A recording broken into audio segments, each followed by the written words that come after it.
Baik, untuk topik 3.2.2 Badan Pentadbiran Pelaksana atau Eksekutif. Okay, sebelum tu sekiranya kita tengok kembali kepada nota sebelum ini, sebenarnya anda berada dalam bab 3.2 iaitu komponen utama Kerajaan Malaysia. Kerajaan Malaysia mengadakan macam something yang dipanggil sebagai pengasingan kuasa pentadbiran. Okay, di mana kuasa pentadbiran yang tertinggi di Malaysia ialah siapa?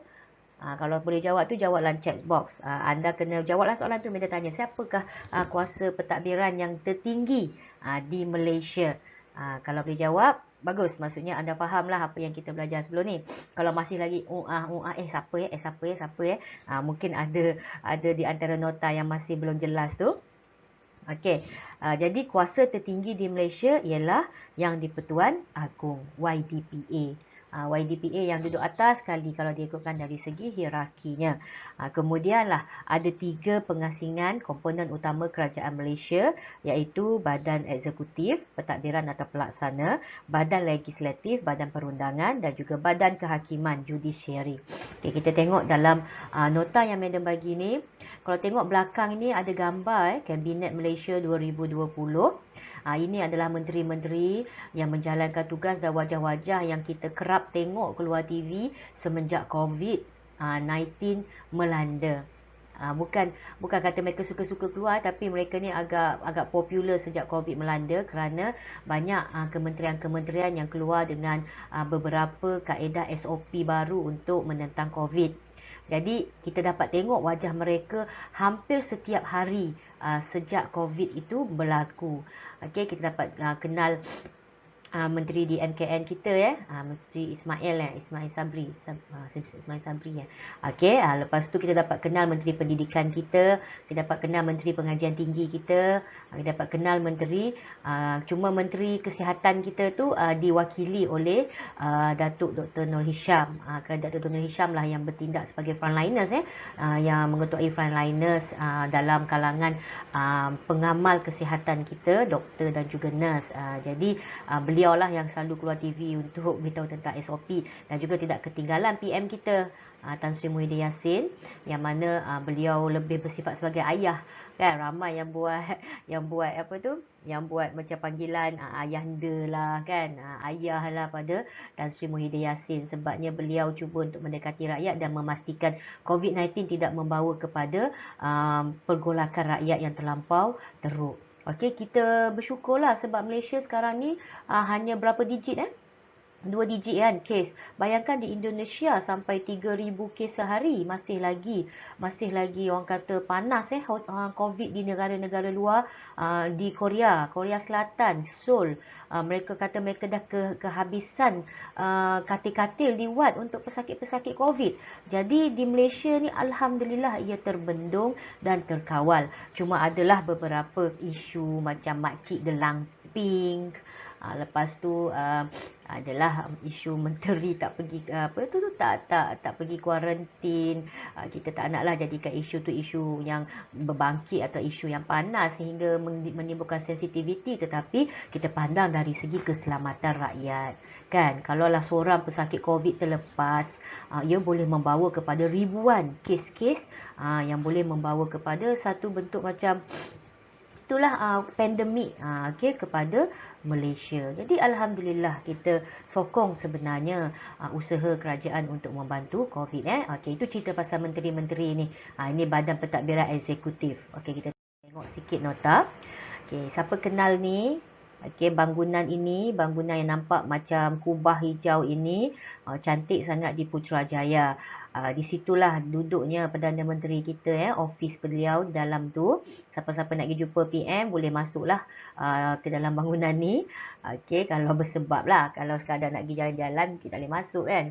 Di Malaysia, kuasa eksekutif dijalankan secara berperingkat, dan kena tahu kuasa eksekutif itu ada 3 peringkat, iaitu peringkat pertama, peringkat persekutuan, peringkat kerajaan negeri dan juga kerajaan tempatan. Dan agihan kuasa ini adalah sebagai satu jaminan pelaksanaan kerja yang lebih efisien. Sebabnya kita tahu negeri-negeri di Malaysia ni banyak. Jadi tak semua kuasa itu diambil oleh kuasa persekutuan. Bila disebut persekutuan ni dia meliputi satu negara lah, Semenanjung Malaysia, Sabah dan Sarawak. Jadi ada di antaranya ialah pentadbiran kerajaan negeri dan juga ada juga kerajaan tempatan. Okey, kita tengok secara lebih mendalam. Okay, yang pertama mungkin tak nampak kot, kecil kot dalam phone, tak apa, nanti boleh semak balik, madam boleh tolong bacakan. Okay, kuasa badan eksekutif peringkat persekutuan. Okay, untuk pengetahuan anda, ada 5 kuasa badan eksekutif peringkat persekutuan yang kita biasa dengar dan kita biasa sebut. Pertama, kabinet, kedua, kementerian, ketiga, perkhidmatan awam, keempat, badan berkanun, dan yang kelima ialah Suruhanjaya. Bukan benda asing ya. Media rasa dalam berita pun tiap-tiap hari duk sebut perkataan ni. Sampai kita dengar tu dah boleh masuk dah kan, dah boleh hafal perkataan-perkataan ini. Cumanya sejauh mana kita faham dari segi peranan mereka. Okey, untuk kabinet. Kesemua menteri kabinet merupakan mereka yang menang dalam pilihan raya. Siapa yang anda pangkah tu? Yang anda pangkah dan menang, mereka ini ialah menteri-menteri di dalam kabinet. Mereka yang masuk kabinet, di mana tugas utama kabinet ini adalah mereka merangka dan menjalankan dasar tertinggi negara.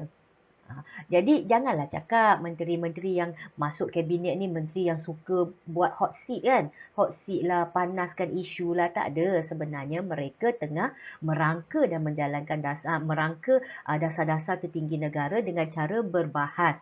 Mereka bentang dan mereka bahaskan. Okay, kalau kerajaan yang bentang, pihak pembangkang boleh bahas, boleh debat balik, boleh minta hujah yang lebih diyakini, boleh minta alasan kenapa perlu buat, apa kepentingannya kepada rakyat. Jadi mereka bukan saja-saja bergaduh kita kata YB ni gaduh dengan YB ni tak habis-habis nak bangun, nak debat lah, nak bangkang lah kan. Okay, tak ada, itu bukan sifat mereka. Cuma dalam Dewan Rakyat ataupun dalam kabinet ini mereka terutama dalam Dewan Rakyat lah, mereka cuba untuk membentang dengan cara mereka berbahas secara sihat. Okey, memanglah ada dulu sekarang tak. Dulu tu adalah baling-baling kerusi ke kot. Dekat Malaysia ke tak? Saya tahu kat luar negara kot, bukan Malaysia kot. Okey, tapi sekarang ni tak ada dah sebab kerusi tu dah lekat dekat lantai, tak boleh nak baling-baling kerusi dah. Yang boleh mereka buat pun sekadar tarik muka je lah, tinggikan suara dan sebagainya. Tapi itu adalah satu contoh macam satu perbahasan di dalam mereka cuba untuk merangka dasar yang terbaik. Sebab dasar tertinggi negara ni ialah menjadi rujukan utama rakyat di negara ini ataupun pengamal undang-undang ataupun mana-mana pentadbir untuk mentadbir negara. Okey, jadi kita sebagai rakyat ni kita sokonglah sekiranya undang-undang yang diadakan tu memang sangat bermanfaat kepada rakyat. Okey, badan ini diketuai oleh Perdana Menteri, Timbalan Perdana Menteri dan diikuti oleh menteri-menteri lain. Okey, ramai yang berniat nak jadi Perdana Menteri ya. Sebab apa? Perdana Menteri ni adalah agak tinggi juga kuasanya dan juga mempunyai orang kata banyak tanggungjawab. Tetapi dalam pada banyak tanggungjawab tu sebenarnya Perdana Menteri ini dilantik oleh majoriti suara Dewan Rakyat. Okey, ahli Dewan Rakyat seramai 222 orang. Jadi at least lah paling minimum 112 orang. Sebabnya separuh daripada 222 ialah 111 Jadi 112 orang, lebih seorang. Kalau 112 orang setuju untuk individu ini menjadi Perdana Menteri, maka dia akan diangkat menjadi Perdana Menteri. Jadi, lantikan Perdana Menteri ini berdasarkan suara majoriti Dewan Rakyat. Tetapi, Perdana Menteri boleh, ini kuasa Perdana Menteri ni, beliaulah yang boleh melantik nama-nama menteri-menteri di bawah beliau. Siapa yang dia nak lantik jadi Menteri Keuangan? Siapa Menteri Pertahanan? Siapa Menteri Jabatan Perdana Menteri? Siapa Menteri Pendidikan ataupun IPT? Menteri Pendidikan Tinggi. Jadi Perdana Menteri yang mencadangkan nama-nama mereka ni, kalau mereka tu orang kuat parti dia, mereka akan naik lah. Kalau dia suka orang ni daripada parti pembangkang, dia akan naiklah orang tu walaupun parti pembangkang menjadi menteri dia. Jadi maksudnya kat sini Perdana Menteri mempunyai kuasa ini. Tu yang sedap tu jadi Perdana Menteri tu, ramai yang nak jadi Perdana Menteri. Okey, tetapi kemudian yang melantik mereka adalah atas kuasa YDPA yang di-Pertuan Agong. Okey. Jadi itu kabinet dan kita kena kenal kabinet sebab di situlah menteri-menteri kita duduk. Okey. Kementerian. Kalau nak cerita pasal kementerian ni banyak kementerian kita ni. Kementerian ni apa? Ia merupakan agensi tertinggi dalam jentera pentadbiran persekutuan. Kementerian ni adalah agensi yang paling tinggi dalam jentera pentadbiran persekutuan. Pentadbiran persekutuan ni pentadbiran negara lah. Jadi kementerian ini dia go all around Malaysia. Dia mentadbir satu. Contohnya Kementerian Pengajian Tinggi. Kementerian Pengajian Tinggi ni dia akan monitor. Dia akan monitor dasar. Dia akan gubal undang-undang ke apa ke yang berkaitan dengan pengajian tinggi di seluruh Malaysia. Begitu juga dengan Kementerian Kesihatan Malaysia, Kementerian Pertahanan dan sebagainya. Portfolio seorang PM akan dijalankan oleh Jabatan PM. Seorang menteri akan dibantu oleh seorang timbalan. Jadi timbalan menteri ini juga dilantik oleh Perdana Menteri yang kemudiannya, maafkan saya, dicadangkan oleh Perdana Menteri yang kemudiannya akan dilantik oleh YDPA. Begitu ya. Jadi PM kita ni boleh angkat siapa-siapa untuk jadi menteri dan juga timbalan menteri. Di mana tadi? Di kabinet dan juga di kementerian. Yang ketiga, perkhidmatan awam. Okey, perkhidmatan awam memainkan peranan yang penting dalam menyampaikan perkhidmatan. Perkhidmatan awam ni banyak. Okey, banyak. Contohnya pasukan polis, pasukan tentera kan. Doktor, nurse, apa lagi, bomber. Itu perkhidmatan awam kepada orang ramai. Itu boleh sebenarnya disertai oleh kita sebagai rakyat Malaysia. Kita sertai tu bolehlah. Jadi kalau dia ikutkan tu sebenarnya perkhidmatan awam ini anda boleh masuk kalau anda nak bekerja dengan kerajaan untuk berkhidmat kepada masyarakat. Walau bagaimanapun perkhidmatan awam ini berada di bawah kuasa eksekutif peringkat persekutuan lah secara keseluruhannya. Kalau nak jadi polis tu, polis tu seluruh Malaysia ada polis. Seluruh Malaysia ada tentera. Kan? Jadi itulah dimaksudkan tadi kuasa ini berada di bawah peringkat persekutuan menyeluruh ya. Badan berkanun. Badan-badan berkanun memainkan peranan penting selepas kementerian dan perkhidmatan awam. Okey, kita tengok di antaranya ialah LHDN, Lembaga Hasil Dalam Negeri, semua IPTA, Bank Negara Malaysia. Okey, badan-badan berkanun ini mereka menjalankan tugas berdasarkan job scope mereka lah. Kalau LHDN ni adalah Lembaga Hasil Dalam Negeri. Jadi berkaitan dengan lembaga hasil sahajalah. Bank negara ini lebih kepada bank monitor bank-bank dan juga keluar masuk duit dan juga ekonomi tu sikit sebanyak. Baik Okey, Suruhanjaya. Untuk Suruhanjaya, terdapat dua jenis Suruhanjaya iaitu Suruhanjaya tetap dan Suruhanjaya sementara. Okey, Suruhanjaya tetap ada 6. Di antaranya macam Suruhanjaya Pilihan Raya, Suruhanjaya Perkhidmatan dan juga lain-lain. Sementara Suruhanjaya sementara ini ditubuhkan sekiranya ia perlu menyiasat atau menyelesaikan masalah atau perkara yang timbul pada satu-satu masa. Jadi Suruhanjaya ini disuruh untuk bekerja untuk menyelesaikan masalah yang ada. Okey, jadi ada kabinet, kementerian, perkhidmatan awam, badan berkanun dan juga Suruhanjaya. Kalau ikutkan ni soalan exam suka keluar ni. Soalan esei ke, soalan struktur ke, dia suka keluar. Jadi kalau anda faham pun dah cukup. Bila faham tu kita akan nampak fungsi mereka yang berbeza. Baik, seterusnya. Ini adalah kuasa badan eksekutif di peringkat negeri. Tadi peringkat persekutuan. Yang ini peringkat negeri. Di peringkat negeri, kuasa eksekutifnya kita nampak yang paling tinggi ialah raja atau sultan atau yang dipertua negeri. Dekat Kelantan ni kita ada sultan. Okey, jadi sultan itu adalah kuasa tertinggi ataupun kuasa eksekutif tertinggi di peringkat negeri Kelantan. Yang tidak ada sultan atau raja, mereka ada yang dipertua negeri setiap negeri tersebut. Okey, di Kelantan, bukan di Kelantan. Okey, di negeri-negeri di seluruh Malaysia ini, raja, sultan atau yang dipertua negeri bertindak menurut budi bicaranya dalam menjalankan tugas. Baik. Dalam menjalankan tugas ini ialah maksudnya di sini mereka menggunakan budi bicara mereka dalam melantik menteri besar atau ketua menteri. Jadi menteri besar kita di Kelantan ini sebenarnya dilantik oleh sultan. Dan juga baginda boleh mempersetujui atau tidak mempersetujui permintaan membubarkan Dewan Undangan Negeri. Okey, di peringkat tertinggi kita ada parlimen.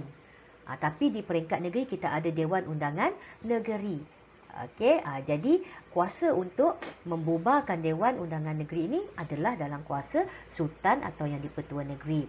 Yang ketiga, baginda memperkenankan pelantikan menteri besar atau ketua menteri dalam kalangan mereka yang mengetuai parti yang berjaya memenangi undi majoriti dalam pilihan raya pada peringkat negeri. Okay, jadi pada peringkat negeri ni, sebab tu orang nak menang ni pilihan raya ni. Kalau majoriti parti itu menang pada peringkat negeri, maka orang atau individu daripada parti tersebut boleh dilantik sebagai menteri besar atau ketua menteri. Alhamdulillah sampai kepada hari ini, sehingga hari ini Kelantan masih lagi diketuai oleh parti PAS. Okey, kita pun tak nampak lagi lah parti UMNO itu menjadi parti BN. BN menjadi parti yang berjaya memenangi undi majoriti dalam pilihan raya di Kelantan. Jadi menteri besar kita masih lagi dalam kalangan ahli-ahli parti politik PAS. Jadi kalau satu hari nanti tiba-tiba Amanah ke kan, apa lagi parti BN ke kan bertanding kat Kelantan ni menang, majoriti menang di Kelantan ni. Semua daerah ni bila campur-campur banyak kerusi BN, maka mungkin menteri besar itu akan dipilih dalam kalangan orang daripada parti BN. Itu maksudnya tadi tu ya. Maksud nombor C tu ialah dalam kalangan parti yang berjaya undi majoriti. Okey. Yang seterusnya, baginda juga memperkenankan pelantikan ahli Majlis Mesyuarat Kerajaan Negeri yang kita panggil sebagai Exco, Jemaah Menteri atas nasihat Menteri Besar atau Ketua Menteri. Okay, jadi Menteri Besar tadi mempunyai kuasa untuk melantik atau mencadangkanlah siapakah ahli Exco, Exco undangan Exco Menteri-Menteri Kerajaan Negeri ini. Siapakah mereka? Mereka boleh mengangkat nama-nama, mencadangkan untuk dilantik oleh sultan atau yang dipertua negeri. Okey, faham setakat ni? Senyap je tidur ke? Janganlah tidur, tahulah hujan. Okey, cuba bagilah respon sikit ke kan dekat chat box tu. Nampak senyap je chat box tu. Faham? Okey, alhamdulillah faham. Okey, seterusnya kita pergi kepada Majlis Mesyuarat Kerajaan Negeri atau ESCO atau Jemaah Menteri atau Kabinet Negeri. Oh, understand. Tak tidur, bagus. Okey, kita tengok kat sini. Kita bincang tentang ESCO. Bila bercakap tentang ESCO ni, kita pandang ESCO ni macam dia macam kalau kita compare kepada persekutuan tadi, ESCO ni dia macam menteri-menteri lah, menteri dalam yang membincangkan tentang undang-undang di peringkat negeri. Okey. Sultan atau di-Pertua Negeri perlu melantik ahli Majlis Mesyuarat Kerajaan Negeri dan juga seorang ketua menteri atau menteri besar untuk mengetuai Majlis Mesyuarat Kerajaan Negeri dalam kalangan ahli Dewan Undangan Negeri. Masih semangat Azimi? Alhamdulillah. Okey, jadi ada pelantikan Exco dan juga Menteri Besar tadi tu untuk mengetuai Majlis Mesyuarat Kerajaan Negeri dalam kalangan ahli DUN.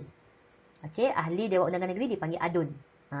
Peranan Exco hampir menyamai peranan Kabinet pada peringkat persekutuan, di mana Exco ini memberikan nasihat kepada Sultan atau di-Pertua Negeri dalam menjalankan pemerintahan di peringkat negeri.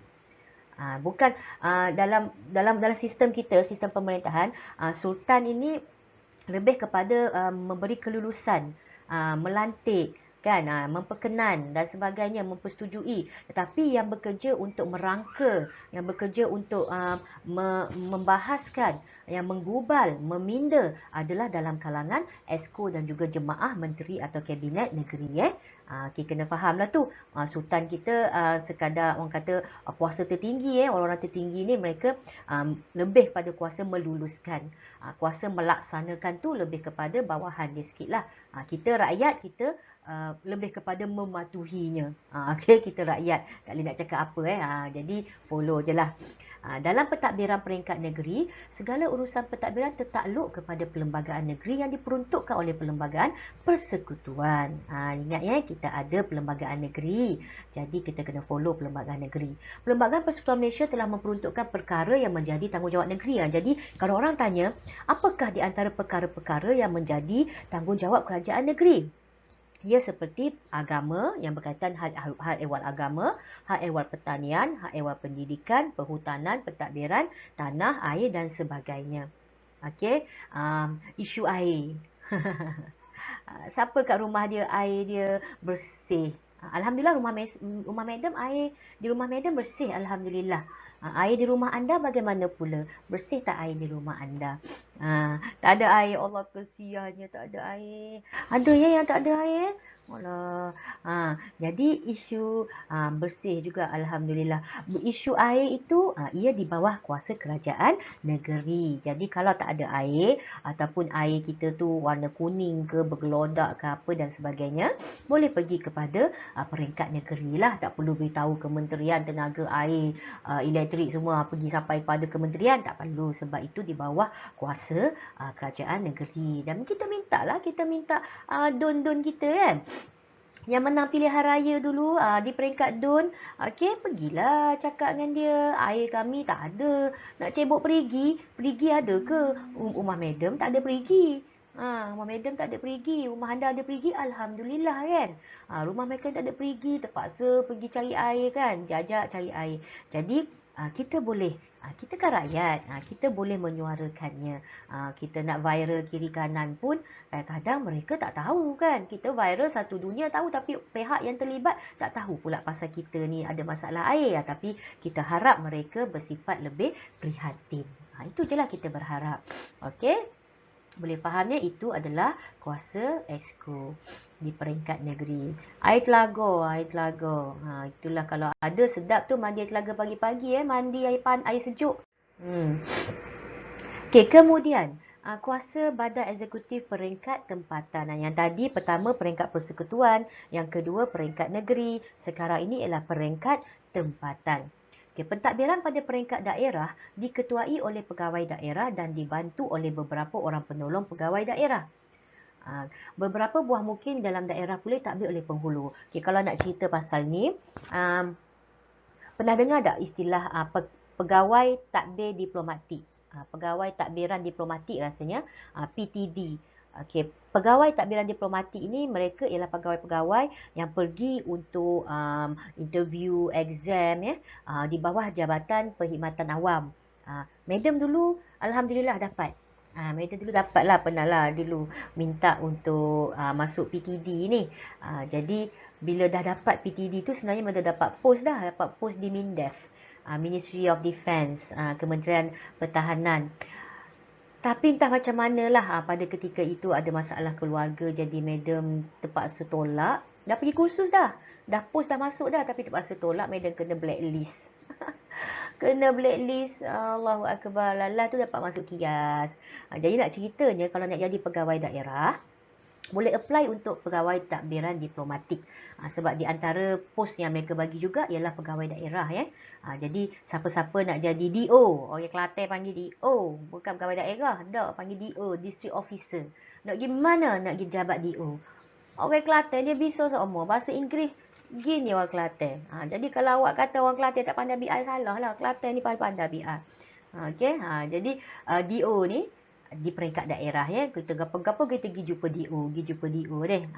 Kita pergi kecek dengan DO apa yang boleh dibantu. Jadi ada juga penolong pegawai daerah dan mungkin ditakbir oleh penghulu.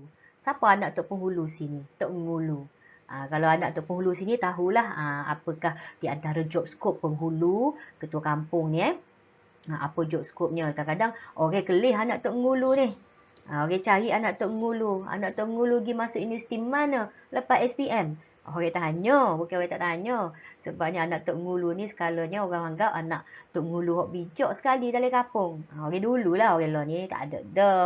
Orang tak kelih dah, dia kelih anak sendiri lah. Lo ni tak cara dah deh. Tapi kalau anak Tok Ngulu ni sedap glamour. Orang kenal belakang dia. Anak orang biasa-biasa ni jarang sikit nak kenal.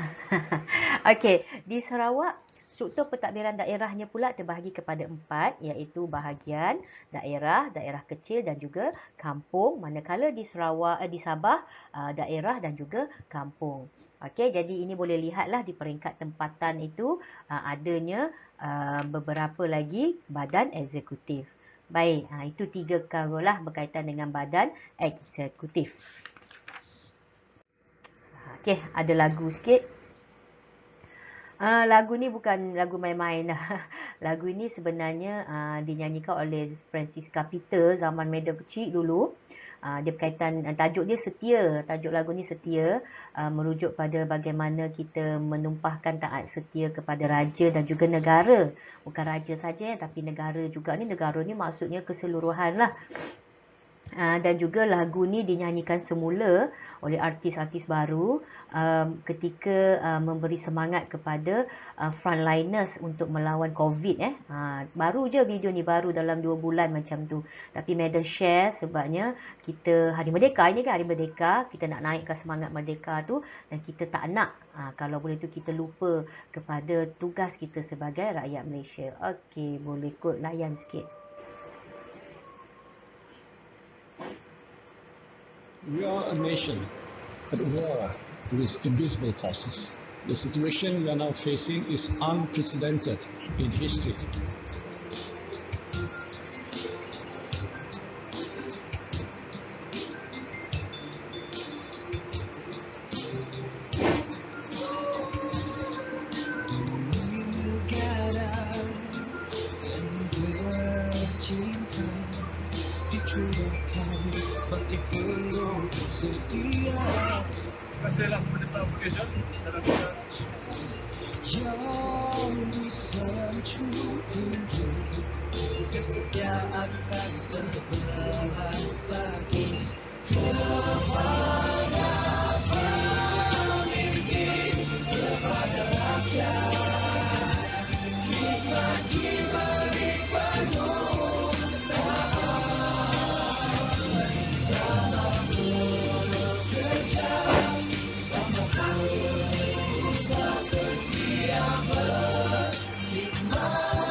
Bantulah Kementerian Kesihatan memainkan peranan anak demi keselamatan diri dan keluarga.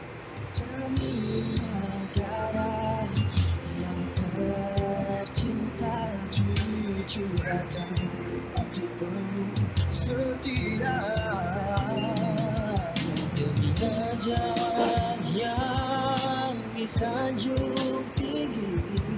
Kesetiaan tak berbelah bagi kepada pemimpin, kepada rakyat.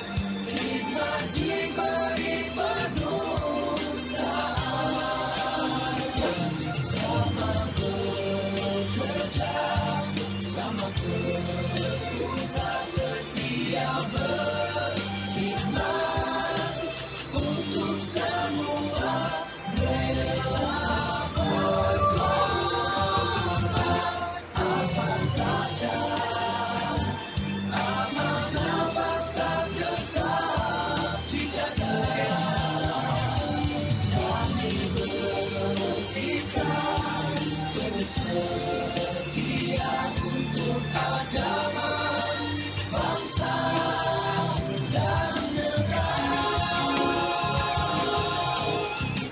Saudara-saudari yang saya kasihi sekalian, kita masih belum menang dalam perang menentang COVID-19 ini. Tetapi saya yakin insya-Allah kita akan menang.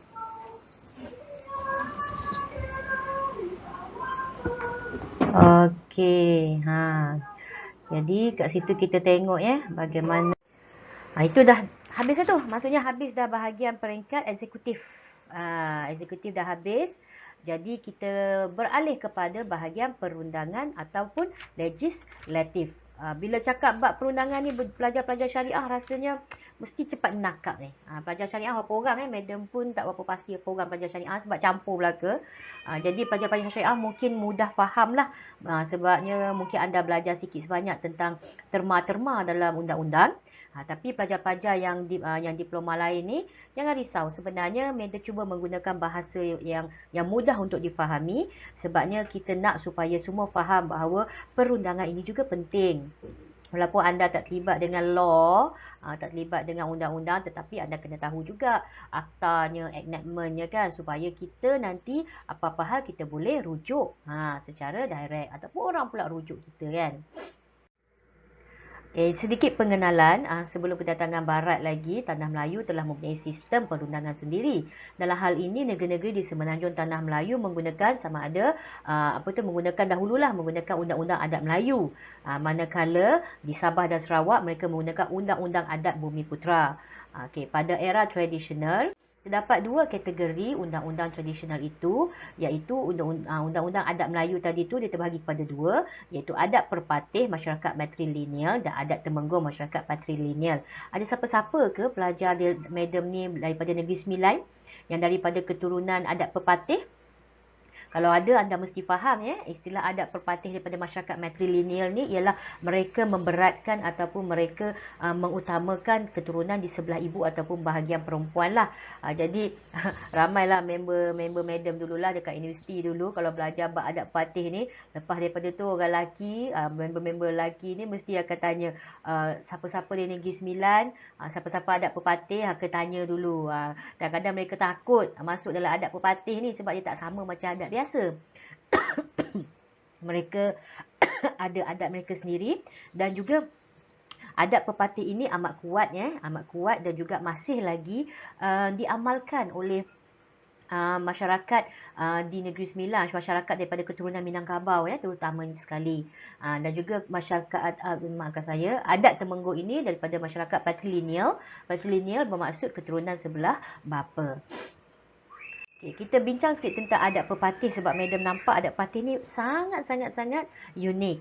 Jadi pelajar-pelajar syariah Usuluddin atau pelajar-pelajar ikutlah pelajar dakwah ke yang lain ni, kalau anda nak buat research katakanlah nak buat tesis di hujung tahun nanti, di hujung pengajian nak buat tesis, apa kata anda buat tesis tentang adat perpatih dan mengikut syariat Islam ke, adat perpatih dari perspektif Islam ke atau dari perspektif agama, ataupun sejauh manakah adat perpatih dan Islam itu blend each other, something like that lah. Maksudnya anda cuba membuat satu bentuk kajian tentang adat-adat yang ada di Malaysia ini, adat perpatih, adat temenggung, adat apa lagi yang ada? Ramai, banyak, terutama di Sabah dan Sarawak lagi lah. Kaum-kaum yang berlainan daripada kaum Melayu ni mereka banyak adat. Jadi kalau anda buat tesis nanti, cuba cari adat. Satu adat cukup lah, jangan cari adat banyak-banyak. Pening kepala nak buat tesis. Fokus pada satu adat, kemudian cuba melihat ia daripada sistem syariah ataupun melihat ia daripada perbezaan agama ataupun perbezaan kepercayaan.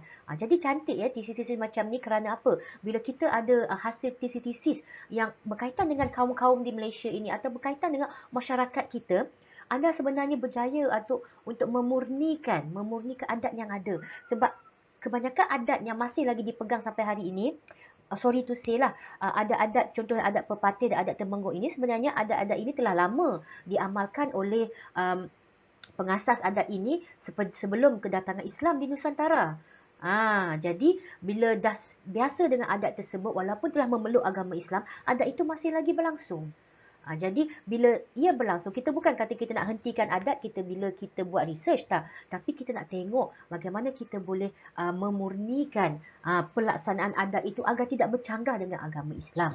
Itu sahaja. Sebabnya kita tak boleh sampai terlampau berpegang pada adat menyebabkan Islam itu diketepikan. Kita tak nak. Okay. Jadi sedikit cerita tentang adat pepatih ini. Seronok baca. Madam baca tentang adat pepatih dan adat Temenggung ni. Yang mengasas adat pepatih ialah Datuk Perpatih Nan Sebatang. Kan? Nama dia tu very unique, Perpatih Nan Sebatang. Dan adat Temenggung diasaskan oleh Abang Tiri. Abang Tiri Datuk Pepatih tadi iaitu Datuk Ketemanggungan. Okey. Jadi mereka ini adalah tinggal di kawasan Gunung Merapi, Sumatera Barat ya, di Sumatera Barat, bukan di Malaysia ya. Adat ini datang daripada Sumatera Barat, di mana kedua-duanya Pepatih dan juga Ketemanggungan tadi adalah putera kepada Puti Indo Jelita. Sama ibu. Adik-beradik tiri sama ibu, lain ayah. Ayah kepada ayah kepada Datuk Perpatih ialah Cati Bilang Pandai, yang mana beliau merupakan penasihat diraja. Tetapi Datuk Ketemanggungan ini ayahandanya ialah Datuk Seri Maharaja Diraja, yang merupakan raja di kawasan Gunung Merapi, Sumatera Barat. Dari segi kisah istana tu tak tahulah macam mana Puti Indo Jelita ini boleh berkahwin dengan dua orang Cati Bilang Pandai dan juga Datuk Seri Maharaja Diraja. Kalau anda ni ada yang tahu cerita, boleh kongsilah dalam grup nanti. Tapi kisahnya Datuk Pepatih dan Datuk Ketemanggungan ini mereka sering berselisih pandangan. Mereka mempunyai pandangan yang berbeza dalam bidang pentadbiran ataupun sistem pemerintahan. Di mana Datuk Pepatih ini dia lebih kepada sifat demokrasi, manakala Ketemanggungan lebih kepada aristokrat. Jadi satu hari itu mereka macam ada perselisihan faham dan menyebabkan mereka bergaduhlah terhadap satu undang-undang yang dinamakan Undang-Undang Tarik Balas. Undang-undang ini mengatakan siapa membunuh harus dibunuh. Kan? Jadi adalah percanggahan pendapat antara Ketemanggungan dan juga Perpatih Nan Sebatang ni. Walau bagaimanapun, ia berakhir dengan keadaannya Datuk Perpatih dikatakan menikam batu ni. Nampak tak gambar batu tu? Agak pelik batu tu kan, duduk macam tu kan. Tapi dikatakan Datuk Perpatih menikam batu ini yang kini dinamakan sebagai Batu Batikam di Pagar Ruyung, Sumatera Barat. Kalau anda pergi Sumatera bila-bila masa, carilah Batu Batikam ni, di mana ia merupakan tanda perdamaian antara Pepatih dan juga Ketemanggungan. Jadi ceritanya lepas mereka balah kat sana tu, berlakulah satu bentuk macam beramai-ramai orang Minangkabau daripada Sumatera Barat ini pergi merantau. Mereka juga dikenali sebagai kumpulan kaum yang suka merantau. Bila merantau tu akhirnya sampai ke Semenanjung Malaysia ni, di sebelah pantai barat sini ni, mereka singgah di Negeri Sembilan. Singgah di Negeri Sembilan, maka di situlah banyak kalau kita nak cari keluarga Minangkabau ni, kita boleh pergi Negeri Sembilan. Kat situ banyak sejarah orang Minangkabau, banyak. Orang Minangkabau juga berkembang biak dengan ramainya di Negeri Sembilan. Mereka juga pergi ke Bayan Lepas, Pulau Pinang, dan juga beberapa kawasan di KL seperti Kerinci dan juga Bangsa. Okay. Dikatakan rendang. Tahu tak rendang kita makan waktu raya tu? Rendang ini adalah salah satu masakan yang dibawa oleh orang-orang Minangkabau. Madam baru tahu sebenarnya. Sebab Madam baca itu, betul ke rendang ni daripada orang Minangkabau? Wallahualam. Sebabnya mereka suka merantau. Jadi bila mereka merantau, mereka masak rendang ni dia lambat basi. Sebab ia direbus lama daripada dia berair tu dia jadi kering. Rendang dulu kering. Rendang sekarang je yang nampak ada air sikit-sikit mereka tinggal untuk jadi kuah kan, cicah dengan ketupat ataupun makan dengan nasi. Tetapi zaman dulu memang rendang tu kering. Rendang tu kering jadi memang tahan lama. Pergilah merantau beberapa bulan di atas lautan pun tetapi boleh makan rendang tu untuk masa yang lama ya. Itu yang Madam baca. Kalau salah Madam minta maaf, tapi itu pembacaan Madam lah. Kalau anda nak kongsi apa-apa boleh kongsi. Menarik cerita kisah adat Pepatih. Okay, yang cerita sebenarnya ialah kita nak beritahu tentang kedatangan Islam ini. Selepas daripada undang-undang tradisional tadi, adanya kedatangan Islam kan ke tanah Melayu.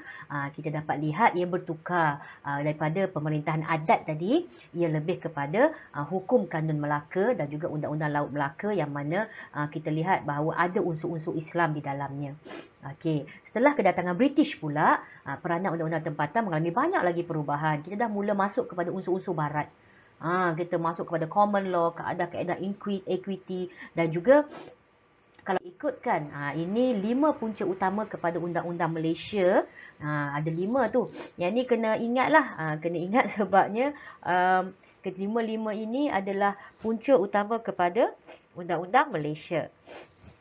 Yang pertama ialah undang-undang bertulis, iaitu Perlembagaan dan Perundangan Persekutuan dan juga Negeri. Itu undang-undang bertulis perlembagaan kita. Yang kedua ialah keputusan-keputusan mahkamah. Jadi ada di antara keputusan-keputusan mahkamah ini yang menjadi punca kepada undang-undang Malaysia. Kita tengoklah ada mahkamah-mahkamah yang mana bila mereka jatuhkan hukuman itu yang tidak adalah perlembagaan ke, jadi diangkat sebagai undang-undang Malaysia. Yang ketiga ialah undang-undang Inggeris, di mana British pernah memerintah Malaysia, tanah Melayu lah. Memerintah tanah Melayu, dan dalam membentuk perlembagaan juga sebenarnya Inggeris tu ada campur tangan lah dalam membentuk perlembagaan. Nak tak nak, undang-undang Inggeris itu ada terselit di dalam undang-undang Malaysia. Undang-undang Islam itu pun ada, dan undang-undang adat juga tidak diketepikan. Kita tak boleh nak kata kita tinggal terus adat, tak boleh. Sebab orang Melayu ni kuat dengan adatnya. Apa dia orang panggil, biar mati anak jangan mati adat. Biar mati anak jangan mati adat. Itu kuat tu bahasa tu. Maksudnya pada zaman dahulu, memang orang zaman dulu dia mementingkan adat lah. Adat. Bukan calang-calang orang boleh kahwin dengan orang daripada keturunan Minangkabau ni. Okay, contohlah, contoh. Orang Minangkabau kuat adatnya. Jadi kalau nak pergi menghadap bakal bapa mertua dalam kalangan atau bakal ibu mertua dalam kalangan orang-orang Minangkabau ni, anda kena tahu adat mereka. Something like that. Okay. Pergi sikit kepada peringkat persekutuan di bawah badan perundangan. Hari ini kerajaan Malaysia memberi mandat kepada Parlimen sebagai badan perundangan negara. Jadi kalau anda nampak bangunan Parlimen itu bukan bangunan biasa, itu adalah bangunan yang mana badan perundangan negara terletak di dalamnya. Okey. Yang di-Pertuan Agong tinggi, yang paling tinggi, dan juga Parlimen kiranya dipantau oleh yang di-Pertuan Agong. Okey. Dalam Parlimen ada Dewan Rakyat dan Dewan Negara. Suka kalau cakap pasal Dewan Rakyat dan Dewan Negara, sebabnya kita teringin nak pergi sampai ke sana, nak jadi penonton pun tak apalah kan. Tapi kalau lebih hebat, nak jadi menteri, nak masuk Dewan Rakyat, nak jadi senator, nak masuk Dewan Negara. Boleh. Sebenarnya Parlimen ini dipelopori oleh rakyat Malaysia. Oleh rakyat marhain macam kita. Anda boleh jadi menteri di Dewan Rakyat, anda boleh jadi senator di Dewan Negara. Tak ada masalah. Boleh. Boleh nak letak impian. Jadi anda dah berumur berapa tahun sekarang ni? Kita tengok nanti kriterianya. Saya rasa ramai daripada anda yang dah boleh lepas dah, boleh masuk dah Dewan Rakyat. Boleh jadi YB dah boleh dicalon dah. Asalkan ada keinginan dan ada usaha. Okey, untuk melaksanakan kuasa perundangan, Parlimen memainkan peranan yang amat penting.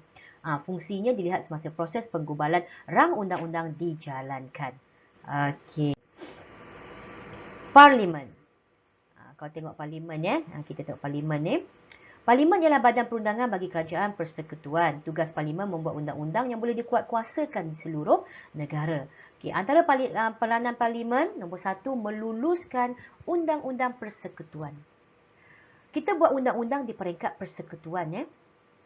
Undang-undang di peringkat persekutuan ni kita buat secara sangat detail. Sangat detail. Jadi Parlimen ni peranannya salah satunya ialah meluluskannya. Kedua, membuat pindaan. Selepas ada kelulusan, sama ada nak buat perubahan atau penambahbaikan, kita buat pindaan. Kemudian memeriksa dasar-dasar kerajaan. Kerajaan banyak dasar. Okey, di antaranya dasar ekonomi baru kan. Dasar apa lagi tu, banyaklah dasar-dasarnya tu. Jadi pemeriksaan dibuat oleh pihak Parlimen. Meluluskan perbelanjaan kerajaan. Meluluskan hasil-hasil cukai yang baharu dan menjadi forum untuk membincangkan perkara yang berkaitan dengan kepentingan rakyat. Okey, ini tugas-tugas peranan parlimen. Ini soalan struktur sedap. Soalan struktur memang suka tanya. Apakah peranan parlimen sebagai badan perundangan negara? Ada 6 keyword dekat sini. Jadi, jawablah 6 keyword ni. Janganlah goreng benda lain. Goreng benda lain tak mengena. Okey, kena betul-betul follow yang ini untuk peranan parlimen. Okay, jadi kita pergi sikit kepada apa yang ada dalam parlimen tu. Ada dua dalam parlimen ni. Yang pertama, adanya Dewan Negara. Bilangan ahli adalah tertakluk kepada Fasal 1 Perkara 45 Perlembagaan Persekutuan itu tidak lebih daripada 70 orang ahli senator. Orang-orang dalam Dewan Negara ni kita panggil mereka senator. Senator Dewan Negara. Okey, YB juga sedia tapi mereka lebih dikenali sebagai ahli senator. Okay, kelayakan nak jadi ahli senator Dewan Rakyat Dewan Negara ni warga negara Malaysia, berumur tak kurang daripada 30 tahun. Jadi mungkin anda tak boleh kot masuk Dewan Negara, belum sampai masanya lagi. Dia 30 tahun ke atas lah untuk je masuk Dewan Negara ni. Madam bolehlah masuk tapi tak masuk-masuk pun sebab tak terlibat dengan politik. Okey, sempurna akal. Okey, sempurna akal ni tak bermaksud orang-orang bijak je, orang-orang cemerlang dekan CGPA 4.0 je, tak. Dia kata sempurna akal, bukannya pencemerlang dalam exam, tak. Jadi kalau sempurna akal masih waras, tidak nyanyuk, boleh masuk dalam Dewan Negara sebagai senator. Dan bukan seorang yang muflis. Okey, benda tu kena betul-betul ambil tahulah. Mereka memegang jawatan selama 1 penggal iaitu 3 tahun. Kedudukan Dewan Negara tidak berubah dengan pembubaran parlimen dan mereka mengangkat sumpah di hadapan yang dipertua Dewan Negara. Okey. Ni adalah ahli Dewan Negara. Ada siapa-siapa ke anak senator dalam kelas madam ni? Mungkin wajah ayah anda ke atau ibu anda ada dalam kalangan senator ni. Kalau tengok ahli Dewan Negara yang dilantik ini adalah dalam kalangan semua parti. Semua parti ada. Ada BN, ada UMNO, ada PPBM, ada PKR, ada PAS, ada Amanah, ada MCA. Okey. Kita nampak semua mereka ada wakil dalam Dewan Negara. Kemudian ni lagi ramai jadi mungkin anda yang kenal siapa-siapa tu, siapa yang kenal ni mungkin ayah saya lah, pakcik saya lah, kan. Ramai dalam Dewan Negara ni. Okey. Dan jumlah mereka ialah seramai 62 orang. Okey, jadi dalam Dewan Negara ini mereka sebenarnya lebih kepada membincangkan semula mana-mana rang undang-undang yang telah diluluskan di peringkat Dewan Rakyat sebelum ia disembahkan kepada YDPA yang di-Pertuan Agong. Jadi 62 orang lah kat sini yang bekerja untuk meluluskan selepas Dewan Rakyat membincangkannya dan membahaskannya. Okay, dalam Dewan Rakyat pula kita tengok. Dewan Rakyat ni macam Madam cakap tadilah ada 222 orang ahli Dewan Rakyat yang mewakili suatu kawasan pilihan raya. Jadi yang anda pangkah-pangkah tu, YB yang menang pilihan raya tu semua masuk Dewan Rakyat. Okey, kelayakan jadi ahli warga negara Malaysia berumur tak kurang 21 tahun. Tu Madam kata awak semua ni yang dah berumur 21 tahun boleh jadi YB dah. Akmariza, Habib, Muntaz boleh jadi YB dah. Masuk bertanding. Cukup 21 tahun, sempurna akal, tak muflis, warga negara Malaysia, masuklah mana-mana parti, cakaplah saya nak jadi calon untuk kawasan ni. Boleh tak? Okey, lepas tu bekerjalah untuk parti anda sehingga mencapai manifesto anda. Seorang ahli tak boleh memegang jawatan dua-dua, iaitu Dewan Rakyat dan Dewan Negara dalam satu masa. Dipilih salah satu sahaja. Kalau dia Dewan Rakyat lah. Kalau Dewan Negara, dia Dewan Negara. Okey, memegang jawatan selama 1 penggal 5 tahun. Dewan Negara tadi memegang 3 tahun jawatan, tetapi Dewan Rakyat selama 5 tahun. Sebabnya para YB kita di Dewan Rakyat ni mereka kena menunaikan janji. Janji apa? Janji manifesto. Ingat tak? Waktu masuk calon pilihan raya, saya menjanjikan, istilah menjanjikan, kalau anda pangkah saya menjanjikan bla bla bla bla bla. Jadi dalam 5 tahun itu tunaikanlah tugas sebagai ahli Dewan Rakyat ataupun YB di kawasan yang telah menang yang dipilih oleh rakyat. Okey. Kedudukan Dewan Rakyat akan berubah dengan pembubaran Parlimen. Jadi sekiranya Parlimen dibubarkan, Dewan Rakyat akan berubah, bermaksud pilihan raya akan kembali dijalankan. Gitu. Tapi Dewan Negara tadi tidak terkesan ya dengan pembubaran Parlimen. Kena pegang situ. Setiap ahli mesti mengangkat sumpah di hadapan yang dipertua Dewan Rakyat. Okey, kita tengok sikit. Ini adalah yang dipertua Dewan Rakyat. Okey, YB Datuk Azhar bin Azizan Harun ni yang dipertua Dewan Rakyat. YB Datuk Muhammad Rashid Hasnun adalah yang dipertua timbalan yang dipertua Dewan Rakyat. Datuk Seri Azalina Osman Said pun adalah timbalan yang dipertua Dewan Rakyat. Okey, setiausahanya ialah Nizam Maidin bin Bacha Maidin. Okey, yang ini orang tertinggi lah. Okey, golongan tertinggi di dalam Dewan Rakyat. Okey, dan semua yang ada ni adalah YB kita. YB yang dipangkah naik ke dalam Dewan Rakyat menjadi suara rakyat, wakil kepada suara rakyat. Okey. Ada berapa orang tadi? Medan cakap untuk Dewan Rakyat. Semua sekali ada kat sini.